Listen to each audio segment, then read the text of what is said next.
Hi, it's Sarah with House Copper. We are going to do the next step of making an either cone. Now that I know it's either, not either, other, it's either.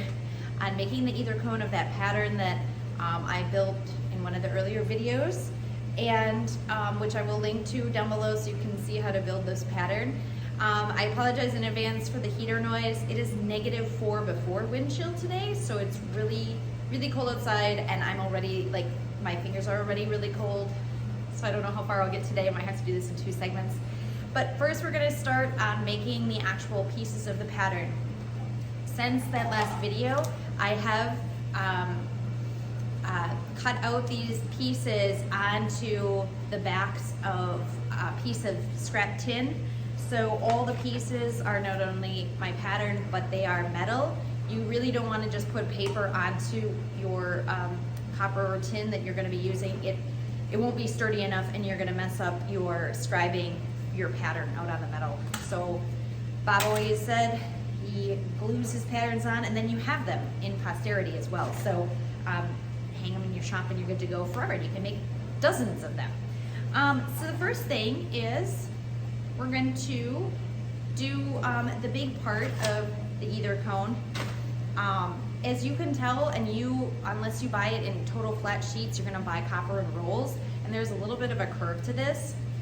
In this case, because it's a small enough piece, I can actually use my rollers. And I don't think I've shown this on other videos, but if you want to flatten out your piece so that it's a total flat piece of material, you can actually run it through your rolling machine. So we're gonna start with that first. Okay, so you wanna obviously back off your roller almost too far because you don't wanna inadvertently roll the wrong way. So I usually overcompensate for that. And then hit the ruler, all right? Still not, so I'll do like a full turn. This is just better than hammering it, obviously, because otherwise you're getting marks. So we're getting a little bit better. I'm gonna do another turn.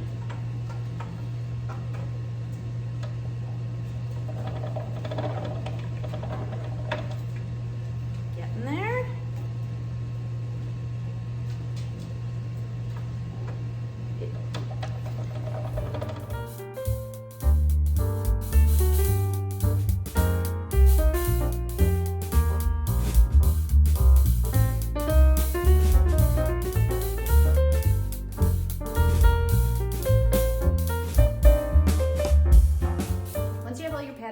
Out, especially this bigger one, you, as always, just like when we cut out circles, you're going to want to cut off as much excess as possible. So I'm going to trim off everything I can to make cutting the exterior diameter close. The issue is the inside, so cutting inside of a shape is a major pain in the ass. So I'll show you how I was taught to do it, but there's really like no correct way to do it. So next is the interior.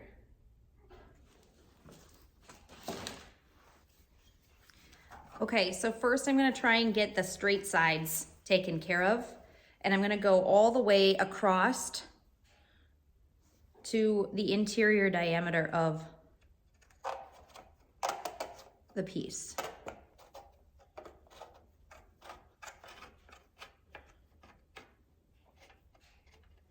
Without nipping it. See? And what that's gonna do is it's gonna give you an in when you start cutting out that interior circle.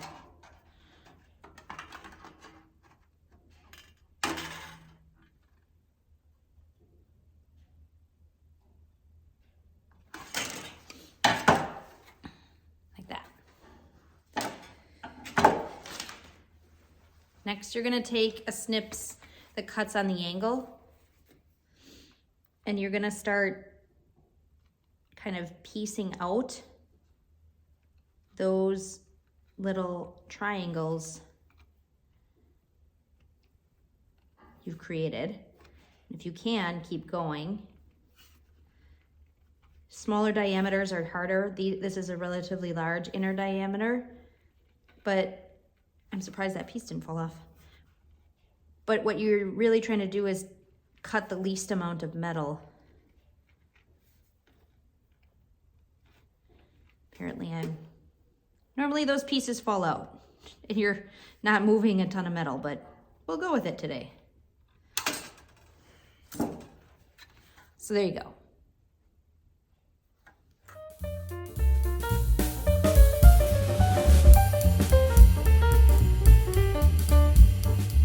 Okay, so now we're going to actually shape this piece first, because we can't wire it or anything until it is shaped. Oh, and also because we're gonna do a crimp seam, I actually have to chop out these corners. This again will depend on what kind of seam you're gonna do. You can do a lap seam or crimp seam. For this, I'm planning to do a crimp seam because that's what the photo showed. You could do a lap seam because no one's cooking in this. It's not gonna get hot. So you could easily do just a very simple lap seam. So I'll be cutting that out to accommodate the seam that I've decided to do, which is in the measurements of the video on how I made this pattern. So I'll do that first, but I won't be wiring or anything until after I shape it on here. And this is the hornbill steak. I always want to call it the beak horn. That's the beak horn. This is the hornbill. And if you don't have a hornbill steak, they're not horribly hard to find comparatively, because they have a relatively specific process or use for pretty severe cones. But anything that is triangular and curved in shape, you could even essentially take a piece of PVC pipe and shape it down to this shape and use that. So first I'm going to just quick notch it, and then you'll see me over here working on the steak, and we'll get this piece formed.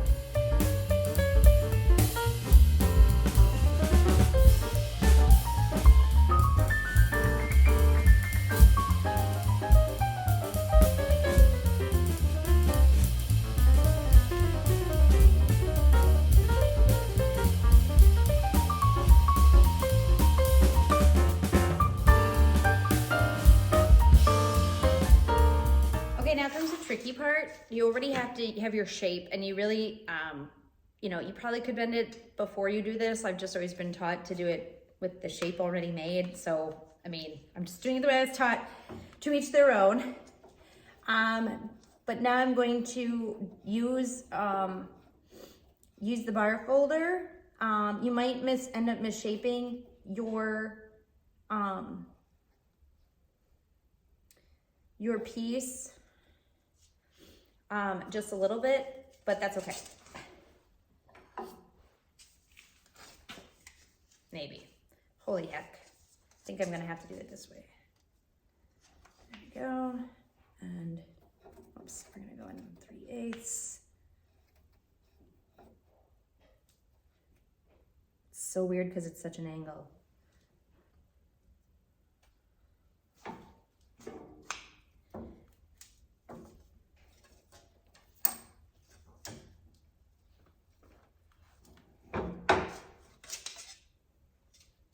So I'm getting ready to do my crimp seam, and then I'm actually going to end up doing the rest on the burring machine because of the deep thing of this. So I'm just going to show you that you can actually end up using the burring machine to do the job of a bar folder. It's actually kind of cool. So for the 1/8" burr, I'm actually going to use a burring machine to prep. There goes my thing again. To prep. You can go pretty tight on this.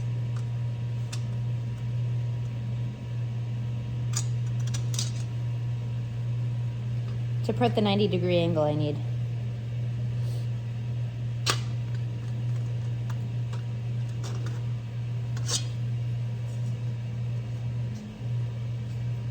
And then we'll get finished for the crimp seam. So just to review, here is a crimp seam. It's like a lock. And then I'm gonna prep it by just closing it down a little bit and hammering it down before I put it through the grooving machine.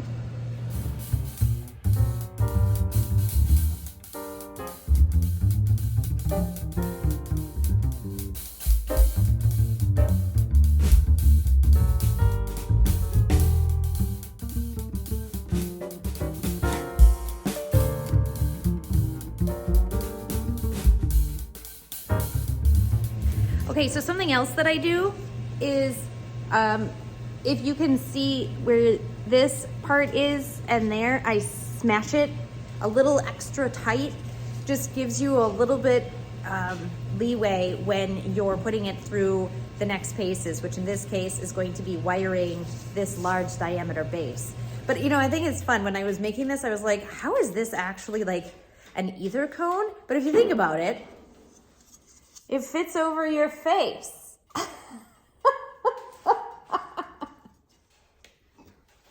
There's my job mate. It's hard to do. There. My goodness. How loose was that? All right.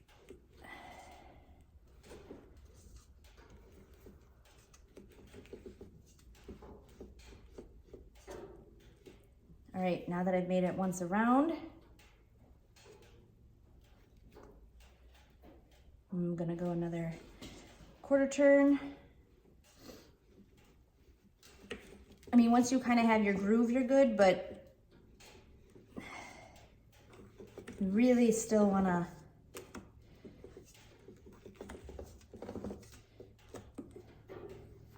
I feel like this is a kind of can double as a how to use different machines, how to use a turning machine.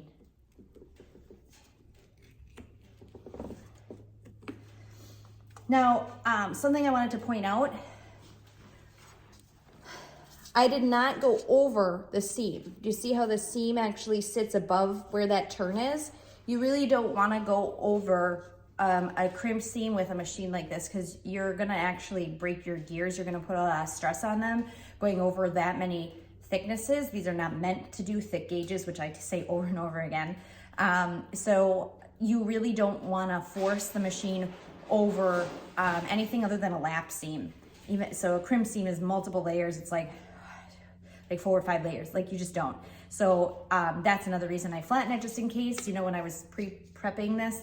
But as you can see, I measured it enough so I did not actually go over the crimp seam. Just that tip. Okay, so I'm gonna put the wire in. I'm gonna put the seam of the wire opposite the seam here. This is already a weak point, even though you'd think it wouldn't be, it is. So I'm gonna go opposite of that.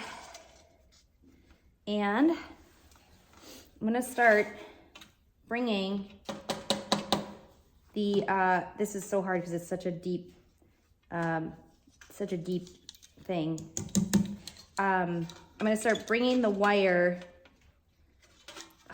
over by hand, and I'm not 100% sure I'll stay on this stake. I might move to the hornbill, so we'll see.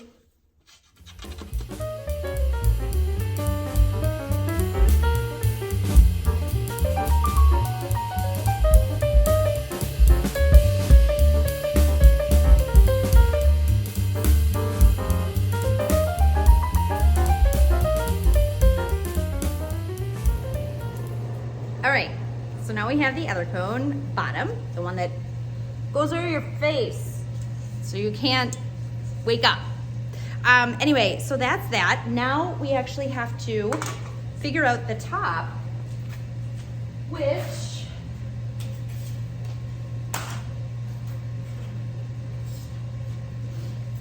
looks like this. And according to the drawing, I believe the top was wired, which we can do in the flat, and we're gonna use the bar folder instead of the turning machine. And we'll just do a quick wire, and then we will be able to roll it. If you have a roller that allows for a wire, you can do a roller. Otherwise, I think we're gonna have to do this by hand. So if you have a straight-sided thing and not a cone, you can use one of these instead of the turning machine to prep for your wire. Oh, and just so you know, I forgot to show you, I had to cut an 1/8 inch in and 3/16 down for the lap seam that this will be. So all you gotta do is prep a corner with the wire underneath.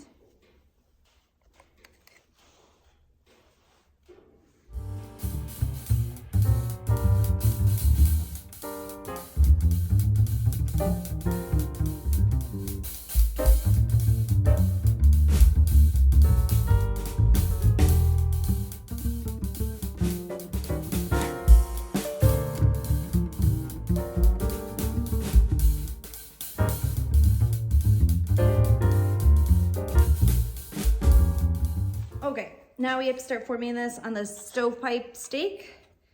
Kind of start here, and you gotta go slow again. All right, this is done by hand. Now we are gonna slide it in, which is a little bit better than a lap seam. Straighten it out.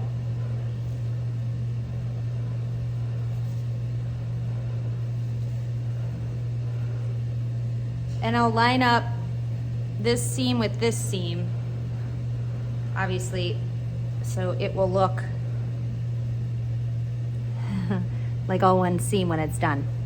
And then I'll always make sure that it's even. Like a little chimney for ether. And then I'll do another one on the handle and the little piece inside, and then we'll be about done. So, let me know any thoughts, questions, comments, ideas on how you would do different things for other people to see. It's always fun to share ideas. I know I'm making it up as I go along, or I'm doing things the way I was taught, and everybody has different ways to do sheet metal work, so it's always fun to exchange thoughts. But if you have any other questions on what I've used, I have that in links below. And yeah, you can find me at House Copper on Instagram, House Copper and Cookware on Facebook, and pick up Copper, Iron, and Clay wherever books are sold. And I will, I'll see you next time, and thanks for watching.